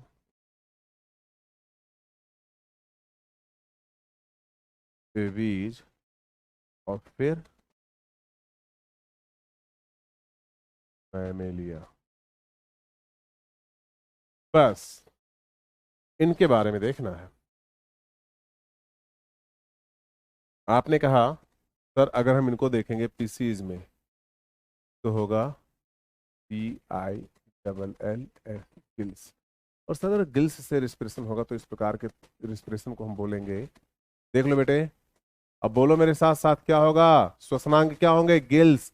और अगर गिल्स श्वसन करेगा आप यहाँ पे तो क्या बोलेंगे हम लोग, पल्मोनरी, सॉरी क्या बोल रहे हैं आप यहाँ पे, brachial, BRANCHEAL, brachial respiration, RESPIRATION respiration, या इसको बोलेंगे ब्रैकियल को ब्रैकियल ब्रैकियल श्वसन। ये पहला हो गया, इसमें डिसीज में। नीट ने सबसे ज्यादा जहां पे अपनी खोपड़ी दे मारी है उसका नाम है एम्फीबिया। क्या नाम है, डबल स्टार लगाते हैं, ट्रिपल स्टार लगाते हैं, एम्फीबिया। मेरे बच्चे बहुत ध्यान सुनिएगा, एम्फीबिया के जो सदस्य हैं बहुत ध्यान सुनिएगा, वो 4 प्रकार का श्वसन प्रदर्शित करते हैं। इनके जो लार्वा होते हैं, लार्वा टैडपोल, वो गिल्स से रिस्पिरेशन करते हैं। तो GILLS, गिल्स से कौन करता है, लार्वा। लार्वा, तो जो गिल्स से रिस्पिरेशन करेंगे उसको क्या बोलेंगे, ब्रैकियल रिस्पिरेशन। सही है कि नहीं, मेरे साथ साथ जवाब दो, ब्रैकियल रिस्पिरेशन। दूसरी तरफ जाओगे एम्फीबिया, तो गिल्स के बाद कौन मिलेगा आपको, जल्दी बोलिए फास्ट मेरे साथ, गिल्स के बाद कौन सा होगा श्वसनांग, कौन से श्वसन अंग पाए जाएंगे गिल्स के बाद। आपने कहा सर त्वचा, त्वचा, त्वचा से भी श्वसन करते हैं, तो इसे बोलेंगे क्यूटेनियस। मैं हिंदी में लिख रहा हूं, क्यूटेनियस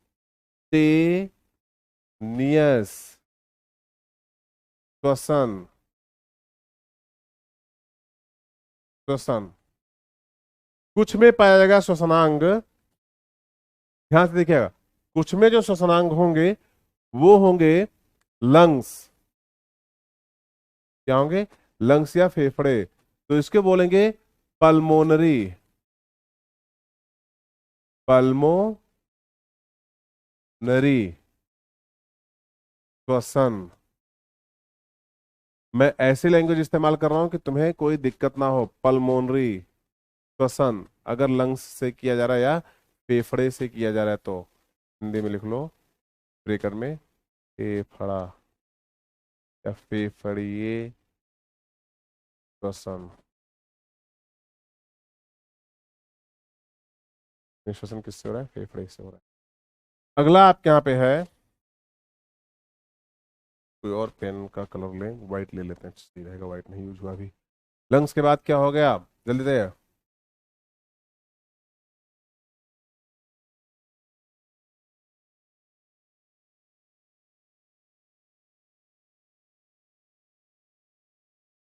बको फेरेंजियल,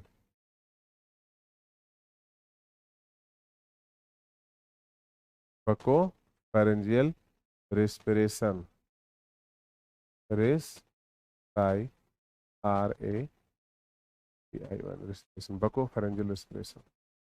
अच्छा, जो बको फेरेंजियल रेस्पिरेशन होगा उसको सुन लो ध्यान से, कैसे पाया जाएगा। बको फेरेंजियल रेस्पिरेशन का मतलब हुआ बक्कल कैविटी और फेरिंक्स, यानी कि इस तरीके से इसको हम लोग हिंदी में लिखते हैं, बको फेरेंजियल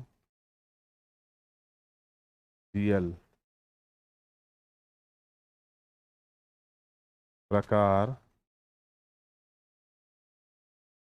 का श्वसन। यहां तक किसी को कोई दिक्कत नहीं ना, तो ये देखो बात खत्म।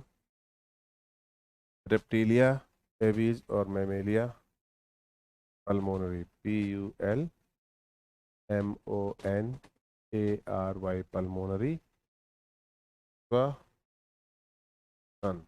आपने कहा हिंदी लिख दो, हमने कहा नहीं लिखूंगा, ये पा आधा ला होगा, हटा दो नहीं तो तुम लोग कहोगे कि सर ने हटाया नहीं। अरे हटाने का मतलब तात्पर्य ये है कि इसको लेके मैं कर दूं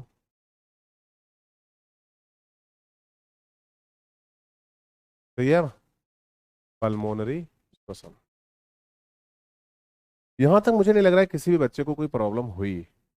तो हमारा जो पहला इम्पैक्ट था वो सिर्फ ये था कि मैं आपको ये बता पाऊं कि विभिन्न प्रकार के जीवों में या विभिन्न प्रकार के जंतुओं में किस प्रकार का श्वसन या कौन कौन से श्वसनांग पाए जाते हैं, और फिर इसके बाद मैं आपके सामने लेके आऊं मानव श्वसन अंग यानी कि लंग्स। तो मैमेलिया में क्या है? पल्मोनरी। और पल्मोनरी का मतलब हुआ आपके यहाँ पे फेफड़े यानी लंग्स द्वारा श्वसन होगा। तो अब इसी के बारे में बात करेंगे। अच्छा एक बात फिर बताऊं आपको, आप ना मतलब कभी भी जब कोई भी पॉइंट आए आपके सामने तो आप बिल्कुल इस फ्रेम में रहना कि शायद नॉर्मल जो बातें हो रही हैं उसी में सारे अच्छे अच्छे पॉइंट्स जा रहे हैं। तो अब तुम ये देखो कि जो एनिमल किंगडम का पहला पेज था, जो एनिमल किंगडम का आपके यहाँ पे श्वसन वाला पूरा पोर्शन था, उसको हम लोगों ने फिजियोलॉजी में गैसियस एक्सचेंज का जो पहला पेज था उस पे आपके यहाँ पे जीवों में, है ना, एक हेडिंग थी, याद करो, ये हेडिंग थी, याद करो याद करो याद करो याद करो, ये देखो, जीव जगत में श्वसनांग। इसको हम लोग फिनिश कर चुके हैं, देखो, और खूब डिटेल में।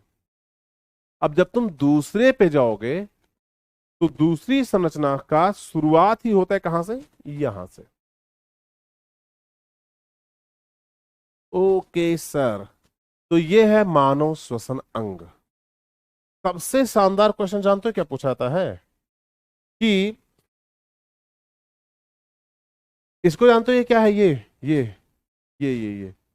ये है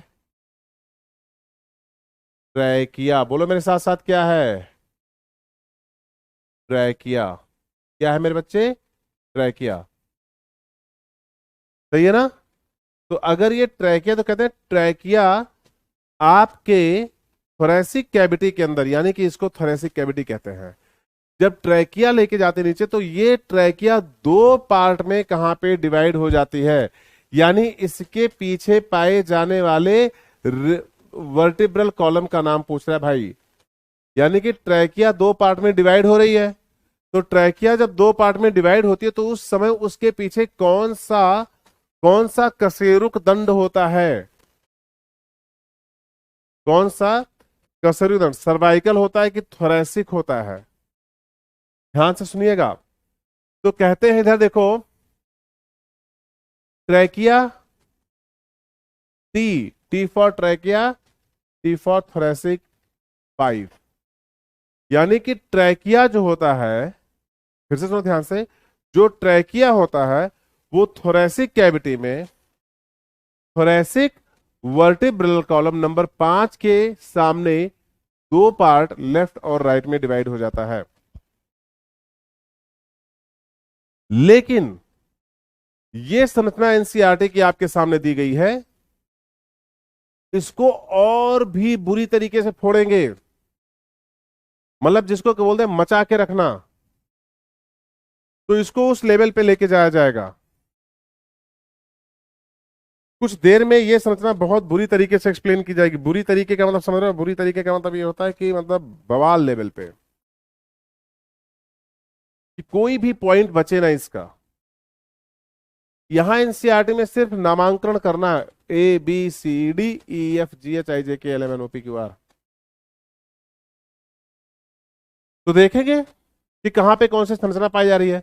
तो सभी लोग बिल्कुल रेडी हो जाएं, और मेरे ख्याल से सभी को बहुत ध्यान से देखना है कि वो कौन कौन सी संरचना है जो आपके यहाँ पे इसमें पाई जाती है। एनसीईआरटी खोल के सभी बैठे होंगे, तो उम्मीद करता हूं कि सभी लोग बहुत शानदार तरीके से आंसर करेंगे, ये मैं आप सभी से उम्मीद करता हूं। तो ABCD से स्टार्ट करेंगे, पहले इनका नॉमेनक्लेचर करेंगे और फिर स्टार्ट करेंगे आपके यहाँ पे एक एक करके इनकी संरचना। तो आइए स्टार्ट करते हैं, शुरू करते हैं। सबसे पहले ए। क्या ए आपको दिखाई दे रहा है? नहीं दिखाई दे रहा? क्या आप सभी को ए दिखाई दे रहा है? ए नहीं ना? तो आइए स्टार्ट करते हैं। तो स्टार्ट करो इनका नाम। सबसे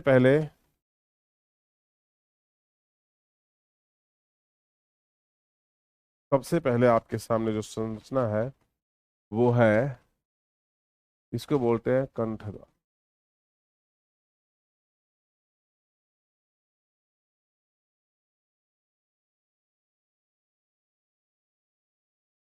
कंठ छेद, है ना? और बी को बोलेंगे हम लोग कंठ। हिंदी भी अभी लिखाऊंगा, यू डोंट वरी।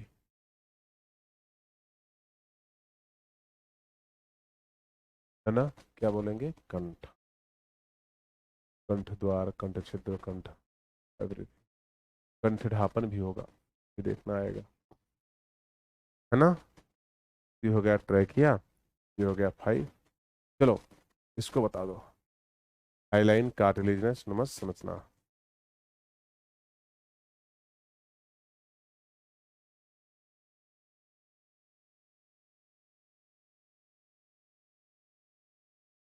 हाइलिन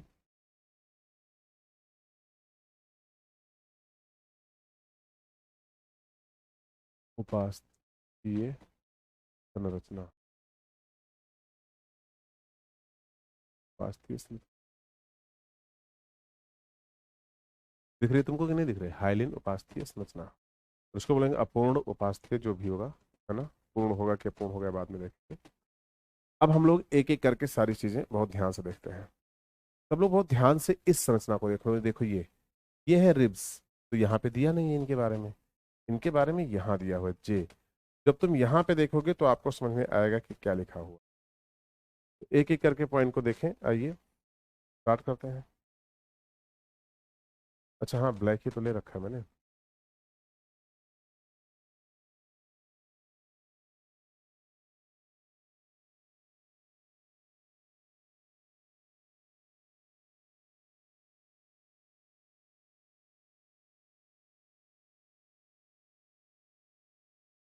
ध्यान से देखना सब लोग, बहुत ध्यान से। है ना?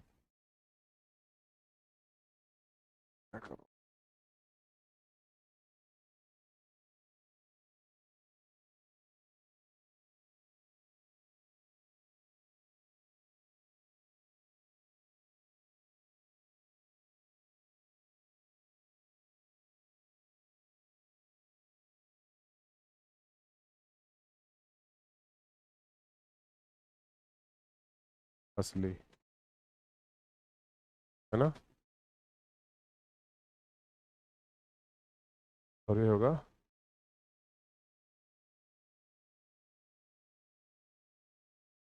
असली। और ये होगा, मेरे साथ साथ बोलना, फेफड़ा। क्या होगा? फेफड़ा। और ये क्या होगा बेटा? डायाफ्राम। क्या होगा? डायाफ्राम। अच्छा, इसको बोलेंगे हम लोग जो अंदर है, इसको बोलेंगे मतलब ये जो है, ये है फेफड़े की झिल्ली।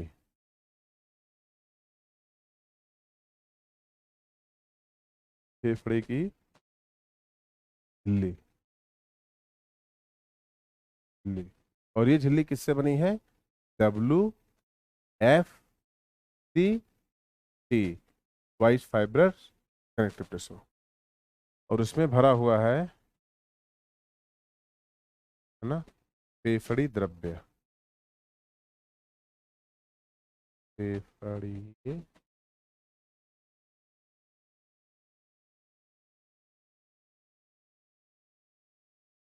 द्रव्य, है ना? ये हो गया। अब हम लोग देखेंगे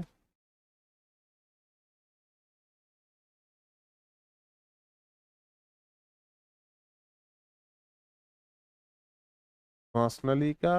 बोलना चाहिए था, लेकिन ठीक है, यहाँ पर कोई दिक्कत नहीं है। कुछ बचा तो नहीं है ना? देख लो एक बार। मैंने कहा ये सारी लेकिन ये संरचना मुझे ज्यादा पसंद नहीं है, इसलिए मैं इसमें बिल्कुल पैसिव था।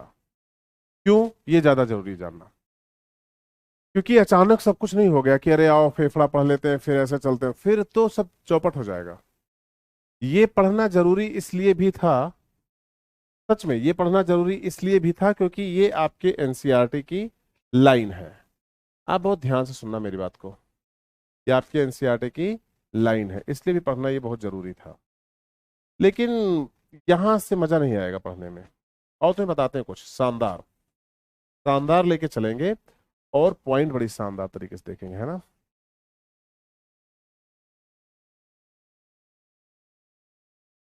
बहुत ध्यान से एक एक संरचना को बिल्कुल फुल फ्लैजिड फ्रेम में देखेंगे, यानी पूरी तरीके से विस्तृत वर्णन में लेके जाएंगे। याद रखना इस बात को, बहुत विस्तृत वर्णन में।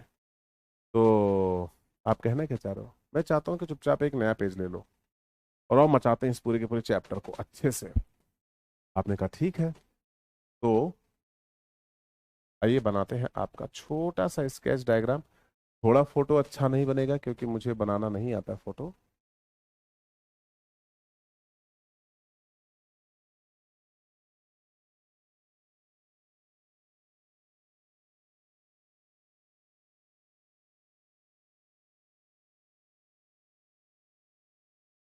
ध्यान से देखिएगा, सूचना बहुत शानदार बनेगी, ये आपसे गारंटी।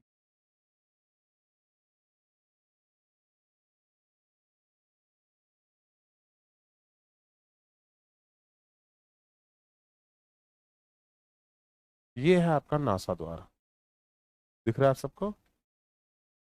नासा द्वार की जो निचली सतह होगी, जो निचली सतह होगी, यहां तक की बात करेंगे, यहां तक। तो यहां तो पाए जाएंगे सर जी हेयर। अब मैं अंदर ब्लैक हेयर तो दिखा नहीं सकता क्योंकि बैकग्राउंड ब्लैक है, तो ब्लैक को मैं पीले कलर से दिखा दूं तो कोई दिक्कत तो नहीं ना, पीले कलर से। और हेयर दिखाना तो खूब फाइन दिखाओ मेरे, है ना। ये हेयर तो ये सारे हेयर पिगमेंटेड होंगे नाक के अंदर। अब एक एक संरचना बहुत ध्यान से देखिएगा, बहुत सुपर तरीके से स्टार्ट होने जा रही है पूरी की पूरी रिस्पिरेटरी स्ट्रक्चर, है ना। और फिर यही संरचना आगे चल के आपके यहाँ पे क्या हो जाती है, म्यूकस मेम्ब्रेन हो जाती है। इससे मेम्ब्रेन बन जाएगी आपके यहाँ पे, म्यूकस की मेम्ब्रेन,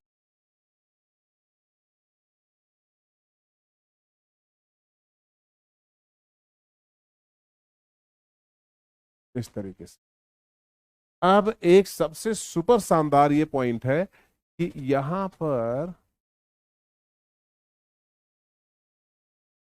पर एक संरचना है जिसको हम लोग बोलने जा रहे हैं। देखिएगा ध्यान से, नहीं समझ में आएगा तो बताना, है ना। यहाँ पे एक संरचना है, जो कार्य क्या है इसका, इधर देखो ग्रीन कलर से इंडिकेट कर रहा हूं, तो आपको कलर का खूब सुपर इंफॉर्मेशन आना चाहिए। ग्रीन कलर तभी इस्तेमाल किया जाता है जब बात हो रही हो किसकी, न्यूरॉन्स की या न्यूरल संरचना की। ये ग्रीन सतह बता रही है कि यहाँ पे न्यूरोसेंसरी इपिथीलिया है, और ये आपके अंदर पाए जाने वाली जो स्मेल होती है उसको रिकग्नाइज करके ब्रेन को भेजते हैं और कहते हैं ये देखो मैं स्मेल लेके आया हूँ, इसको रिकग्नाइज करो कि गुलाब का है, चमेली का है, चंपा का है, चंदन का है, कि लाइफ बॉय का है, कि डिटॉल का है, कि परफ्यूम का है, कि आर्टिफिशियल फॉग है, किसका है, इसको देखिएगा।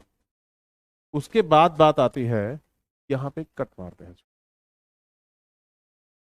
है ना। उसके बाद बात आती है यहीं पर एक छोटी सी संरचना करती है जिसको हम लोग कहते हैं, छोटी सी संरचना करते हैं जिसको हम लोग कहते हैं यूस्टैचियन नलिका।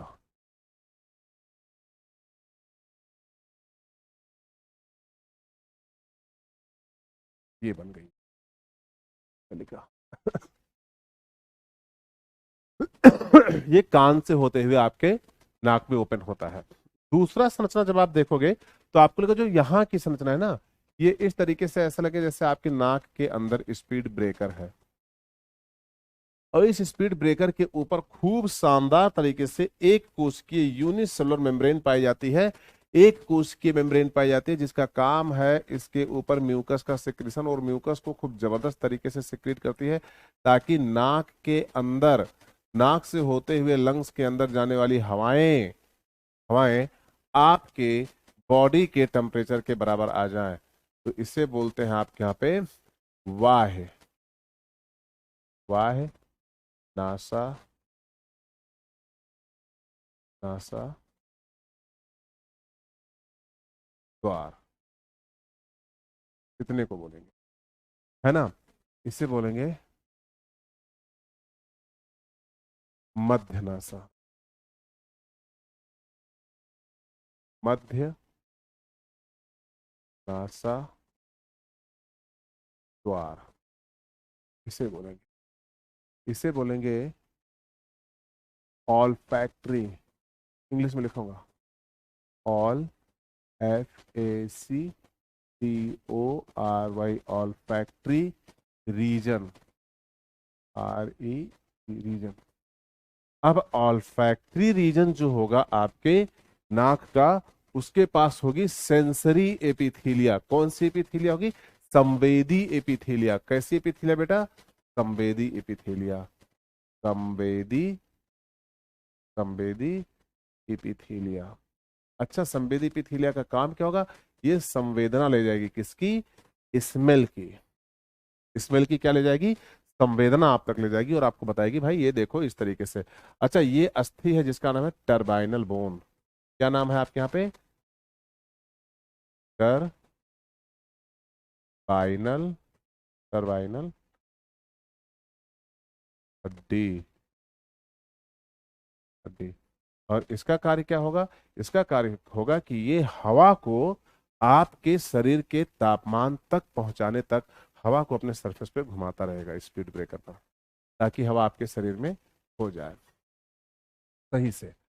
अब हम ये कहेंगे आपसे कि अब जो हम लोग करने जा रहे हैं वो है नासाग्रसनी, है ना। अभी तो देखना, अब जो पॉइंट मिलने जा रहा है हम लोगों को वो है, ये देखिए। और नासा द्वार के ठीक नीचे कौन सी संरचना पाई जाएगी? इधर देखिएगा, मुख गुहीय संरचना, है ना। और मुख गुहा को करता हूँ पिंक कलर से। इधर देखना, जो मुख गुहा होगी वो इस तरीके से किससे खुली होगी?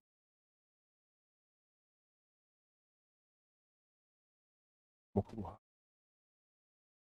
यहाँ पे लिप्स, ये मुख गुहा, ठीक है। अब ये हो गया आपके यहाँ पे नासा ग्रसनी। कौन हो गया ये? नासा ग्रसनी। खूब अच्छे से देखना, गड़बड़ नहीं होना चाहिए कहीं पर कोई भी पॉइंट।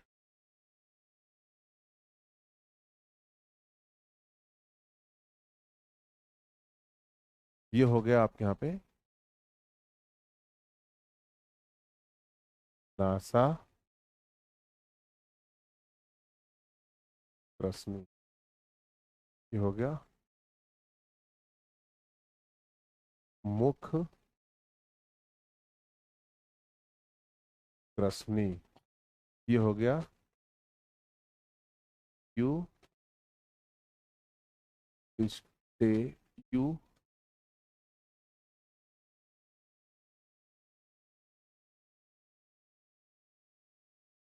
ये हो गया, ये हो गया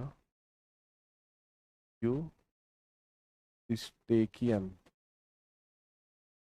स्टेकियन नलिका। नलिका कहाँ खुलेगा? के नासा में, है ना। अब ये मुख हो गया। अब यहाँ पे पाया जाएगा एपिग्लॉटिस। यहाँ पे क्या पाया जाएगा आपके यहाँ पे? एपिग्लॉटिस। और यही लेके जाएगा आपके यहाँ पे, कहाँ पे? लंग्स में,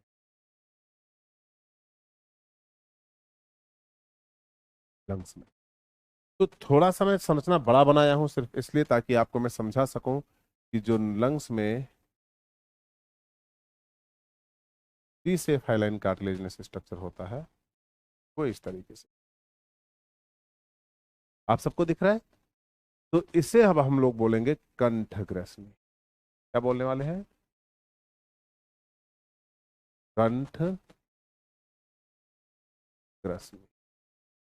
तीनों किसके भाग हैं आपके यहाँ पे? ग्रसनी, ग्रसनी यानी पैरिंग, CHARY,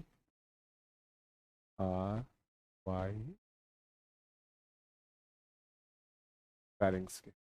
अब बात समझ में आ रही है कि नहीं आ रही है? तो एक एक छोटी छोटी सी बातों को बहुत क्लियर कट तरीके से पकड़ना है और आराम से लेके चलना है। तो बाह्य नासा द्वार आपके यहाँ पे क्या होगा, आपके यहाँ पे बाह्य नासा द्वार के ऊपर पिगमेंटेड कोशिका पाई जाएगी। टर्बाइनल हड्डी का काम होगा कि वो आपके ऊपर आपके लंग्स में जाने वाले एयर को रूम टेम्परेचर पे लेके आए। आपके यहाँ पे जो ऊपर संवेदी इपिथीलिया, ऑल्फैक्टरी इपिथीलिया पाया जा रहा है, उसका कार्य यह है कि वो संवेदी इपिथीलिया आपके यहाँ पे जो स्मेल जा रही है एयर में, उसको रिकॉग्नाइज करे ब्रेन को भेज के कि ये बैड स्मेल है कि गुड स्मेल है, यहाँ खड़ा होना है कि नहीं खड़ा होना है। मध्य नासा द्वार क्या करेगा आपके यहाँ पे, जब कभी गर्म हवाएं ज्यादा या ठंडी हवाएं बहुत ज्यादा जाती हैं तो पानी का स्प्रे आपके यहाँ पे आपके नाक से निकलने लगता है। ये भी आपके यहाँ पे कार्य किसका, आपके यहाँ मध्य नासा द्वार का, और वहां पर वैक्सी सिक्रेशन करता है। कई बार हम लोग नाक से ऐसे ऐसे करके निकाल के उसको फेंकते भी हैं। ये भी आपके यहाँ पे, आप जब टर्बाइनल बोन के ऊपर देखोगे तो म्यूकस सिक्रेटिंग आपके यहाँ पे क्या पाया जाएगा, संरचना पाई जाएगी। और ये मुख मतलब नासा द्वार के अंदर, अंतः नासा द्वार के अंदर जो वो है, क्या नाम है, एयर है, उसको रूम टेम्परेचर तक लाने का कार्य करेगी। अगला पॉइंट ये है कि जब हम लोग आगे चलते हैं तो हम देखते हैं कान से होते हुए एक यू स्टैकियन नलिका आके मुख गुहा के अंदर और नासा, अंतः नासा द्वार के अंदर खुलने का की कोशिश करती है, मतलब खुली होती है, कोशिश नहीं करती, खुली होती है। और इसका नाम होता है आपके यहाँ पे क्या, यू स्टैचियन नलिका। यू स्टैचियन नलिका नासा ग्रासनी में खुलती है, नासा ग्रासनी मुख ग्रसनी में खुलता है, मुख ग्रसनी कंठ ग्रसनी में खुलती है। और इस तरीके से हम लोग आगे चलते हैं आपके यहाँ पे कंठ पर, और कंठ से होते हुए किधर जाएंगे आपके यहाँ पे, मतलब वायु मार्ग पर जाएंगे। तो जो आपके यहाँ पे वायु पाथ होगा, या आपके यहाँ पे कह लो कि ट्रैकिया होगा, इस पे अब हम लोग जाने वाले हैं। तो कहने का तात्पर्य सिर्फ ये था, ये संरचना मैंने सिर्फ आपको इसलिए बताई थी कि आपके एनसीईआरटी में ये संरचना गायब थी। नो डाउट इसका जिक्र हुआ था एनसीईआरटी में, लेकिन उन्होंने ज्यादा नहीं किया था। इसलिए मैंने सोचा कि क्यों ना इसको पूरी तरीके से फुल फ्लैश में एक बार एक्सप्लेन कर दूं, ताकि किसी भी बच्चे को कोई दिक्कत ना हो। तो यहां तक है। बाकी सी से हाइलाइन कार्टिलेजिनस संरचना किस तरीके से पाई जाती है, किस तरीके से बाकी की संरचनाएं पाई जाती हैं, ये आपके यहां पर आएगा। किसी को कोई दिक्कत, किसी भी बच्चे को? अब आपने कहा सर एक काम करो, हमने कहा बोलिए बेटे। सर इसको ना, इसके फंक्शन एक बार सारे, जैसे जो जो काम है हर किसी का, उसको एक बार अच्छे से पेस्ट करा दो। हमने कहा बिल्कुल, क्योंकि नोट्स में जब आपके सामने नहीं जाएगा। क्या हुआ, मेरी विजिबिलिटी नहीं आ रही क्या यहाँ पे? अब आ रही है, हाँ ठीक है। तो यहां पर तो एक एक करके सारे संरचनाएं देखते हैं। सबसे पहले एक प्रकार एक मैट्रिक्स बना लेते हैं ना, यहां से स्टार्ट करते हैं। एक मिनट, एक मैट्रिक्स, ये नेक्स्ट पेज ले लेते हैं ना, कौन सा दिक्कत है। एक पेज बड़ा प्यारा सा लेते हैं अगले पेज पर,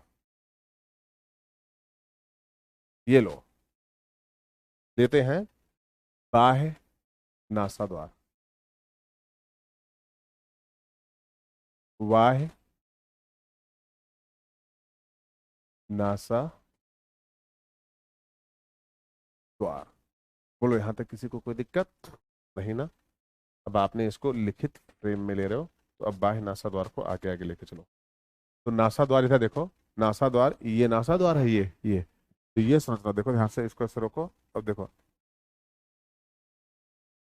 ये जो फुला रहा हूं ना मैं, हवा भर भर, इसे वेस्टिब्यूल बोलते हैं। क्या बोलते हैं आपके यहाँ पे? वेस्टिब्यूल।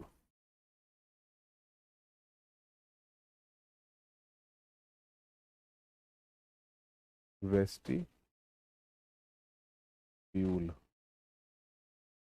वेस्टिब्यूल।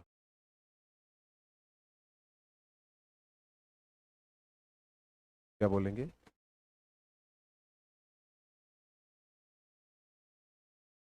वेस्टिब्यूल।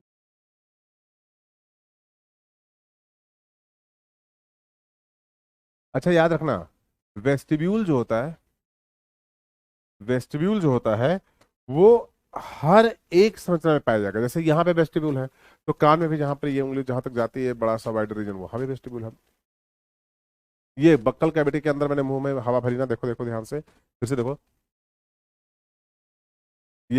ये वेस्टिब्यूल रीजन है। आंख के पास से पुतलियां उठाते हैं ऐसे, आपके यहाँ पे खुली हुई जगह, वो वेस्टिब्यूल है।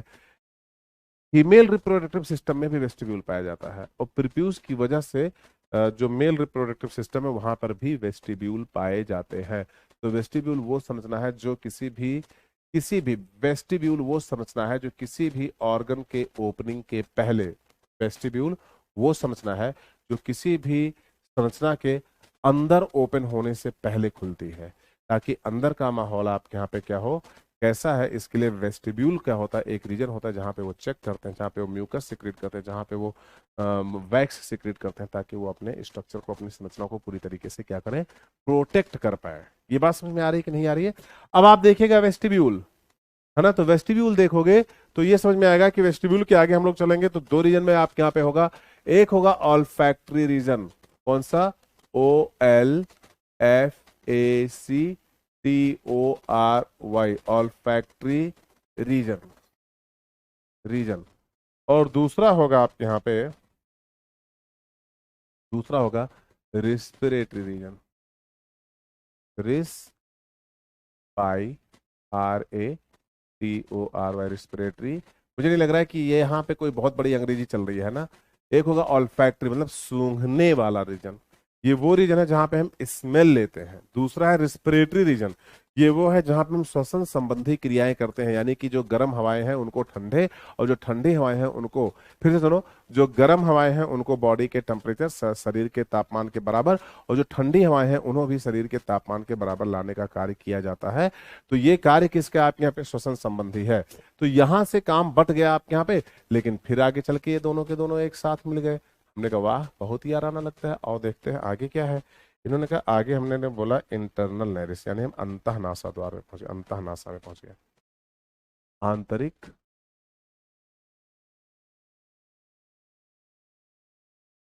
अंतः नासा मार्ग, ये अंतः नासा मार्ग है ना। अब हम चलते हैं, वही बात, क्या, नासा ग्रसनी, क्या बोला था आपके यहाँ पे, नासा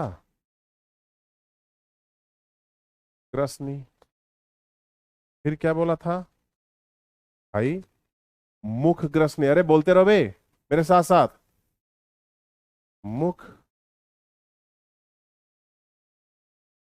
ग्रसनी।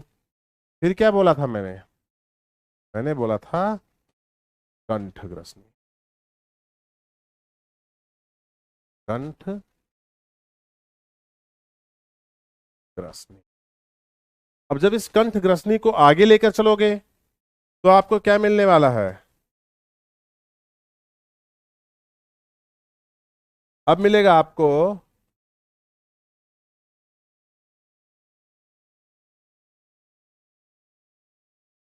लैरिंग्स, यानी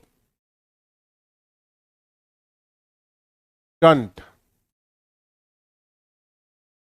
मुख ग्रसनी, कंठ ग्रसनी, लैरिंग्स, कंठ। किसी को यहां तक कोई दिक्कत, किसी भी बच्चे को यहां तक कोई दिक्कत, वाह नासाद्वार सॉरी, यहां तक लैरिंग्स। अब हम कंठ तक पहुंच चुके हैं। अब कंठ के बाद हम लोग पहले रिस्पिरेशन पूरा का पूरा देखेंगे, फिर मैं आपको बताऊंगा क्या कंठ कैसे कार्य करता है, यानी आपका वोकल कॉर्ड कैसे कार्य करता है। नो डाउट जब आप जाओगे अपने एनसीईआरटी के अंदर तो आपके कंठ के बारे में ज्यादा कुछ नहीं दिया हुआ है, लेकिन मैं आपको बताऊंगा, क्योंकि भैया कंठ अगर मान लो प्रीवियस ईयर के क्वेश्चन करोगे तो उसमें क्वेश्चन मिलेंगे, तो आपको लगेगा कि आपके जूलॉजी वाले सर ने छोड़ दिया है कुछ, या चलो ठीक है मैं फिर आपके यहाँ एनसीईआरटी का पेपर बनाता हूँ। कुछ टीचर एनसीईआरटी से पेपर बनाते हैं, लेकिन कई ऐसे भी हैं जो एनसीईआरटी टच तक नहीं करते। तो हमें ये भी देखना होगा कि वो कौन है और उनको किस तरीके से ट्रीट करना है। तो हमें ये रखना है अपना नॉलेज कि भाई कुछ भी हो जाए, कुछ भी हो जाए, किसी भी लेवल पर, किसी भी स्तर पर अपना मैटर कम नहीं होना चाहिए, चाहे जो हो जाए। ये बात समझ में आ रही है कि नहीं? तो ये हो गया लैरिंग्स, और लैरिंग्स के बाद अब हम खेलेंगे किसके ऊपर आपके यहाँ पे, ट्रैकिया के ऊपर। किसके ऊपर, ट्रैकिया, ट्रैकिया। तो आइए हम लोग अगली जो हेडिंग डालेंगे उसका नाम होगा ट्रैकिया। और ट्रैकिया में सबसे इंपॉर्टेंट ये है कि आपको सारे पॉइंट्स देखने हैं, बहुत ध्यान सुनिएगा, सारे पॉइंट्स। यानी कि सबसे पहले जो भी तुम बना रहे हो उस संरचना का फ्रेम, ट्रैकिया,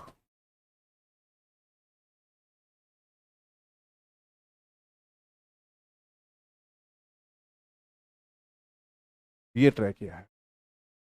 और ट्रैकिया में टी शेप हाइलाइन कार्टिलेजिनस संरचना पाई जाती है सी से, और इस संरचना की जो संख्या होती है वो होती है 16 से लेकर 19। कितनी होती है मेरे बच्चे? सी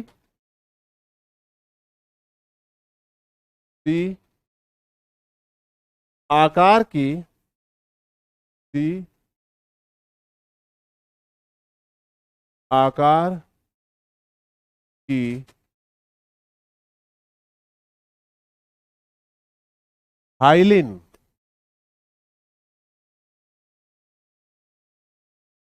उपास्थि से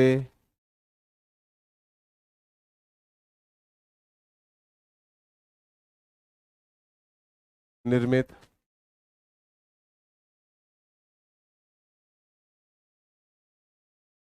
छल्ले, ये हाइलिन उपास्थि से निर्मित छल्ले हैं, यानी कि सी आकार की हाइलिन उपास्थि से निर्मित छल्ले, सी से हाइलाइन कार्टिलेजिनस संरचना। और ये कितनी होगी? तो इसकी लेंथ अगर तुम देखोगे तो ये 10 सेंटीमीटर पर होगी। ये टोटल 10 सेंटीमीटर होगी ट्रैकिया की लेंथ। और 1 सेंटीमीटर में, 1 सेंटीमीटर में लगभग, लगभग को हम ऐसे लिखते हैं, लगभग 2 छल्ले पाए जाएंगे, छल्ले पाए जाएंगे। तो लगभग ये 16 से लेकर 19 छल्ले एक पूरे की पूरी ट्रैकिया में पाए जाएंगे, और ये पीछे की तरफ खुले होंगे। अच्छा, जो इनका अपूर्ण छल्ला है, तो जो अपूर्णता है, जो अपूर्णता, जो अपूर्णता है वो किसकी तरफ है? पीछे के साइड है। और पीछे के साइड में ये अपूर्ण क्यों है? इसके पीछे आपके यहां पे सुपर वाला कॉन्सेप्ट है। तो आपको ये जरूर देखना है कि जो हाइलाइन कार्टिलेज से निर्मित छल्ले आपके ट्रैकिया के अंदर पाए जाते हैं, 10 सेंटीमीटर की ट्रैकिया के अंदर, 10 सेंटीमीटर, ध्यान सुनो, 10 सेंटीमीटर की ट्रैकिया के अंदर जो छल्ले पाए जाते हैं, इनमें कम से कम 16 से 19 छल्ले लगे होते हैं, यानी कि हर 1 सेंटीमीटर में कम से कम 2 छल्ले पाए जाते हैं, है ना? तो ये संरचना हुई। और इधर देखो, आपके आपके thoracic vertebra,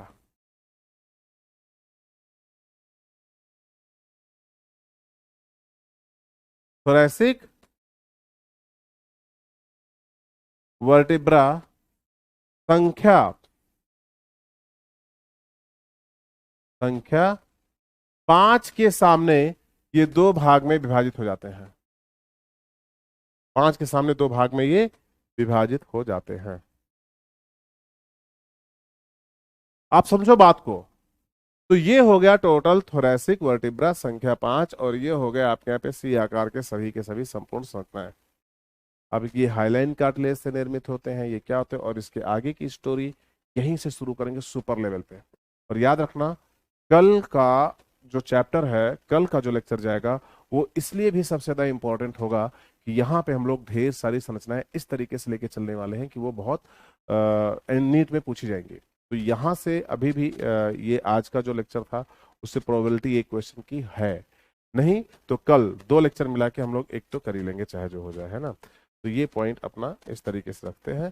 thank you so much, thank you for the watching video. और एक सबसे इंपॉर्टेंट बात बता दूं आपसे, है ना, सबसे इंपॉर्टेंट, कि आप सभी लोग टू दी पॉइंट पढ़ते रहो। एनसीईआरटी, थोड़ी सी एनसीईआरटी के बाहर कितना जाना है ये मैं तुम्हें बता रहा हूँ, तो पढ़ते रहो। मैं फिर बता रहा हूँ कि अगर कोई चैप्टर में इंग्लिश मतलब इंग्लिश बैच में 5 घंटे लेक्चर में खत्म करता हूँ, तो वो आप में ऑब्वियसली 6 में जाएगा, क्योंकि दोनों बातें बतानी पड़ती है, हाइलाइन कार्टिलेज, हाइलाइन उपस्थिति दोनों बतानी पड़ती है। तो कोई दिक्कत नहीं यार, मजेदार करेंगे, एक एक्स्ट्रा क्लास लेंगे, बढ़िया आराम से सप्लीमेंट्री डालेंगे आपको, खूब जबरदस्त जबरदस्त। याद रखना, लेकिन ये बात जरूर जाते जाते जरूर बता देना मेरे बच्चों मुझे कि क्या कुछ छूटा तो नहीं है। तो thank you for the watching video, stay connected on physics वाला, मचाएंगे जबरदस्त तरीके से नेक्स्ट लेक्चर के अंदर। तो कीप वॉचिंग एंड वेट करो, अगले लेक्चर में आने वाले हैं और भी सुपर तरीके से फोड़ेंगे। Bye bye. बाय बच्चों।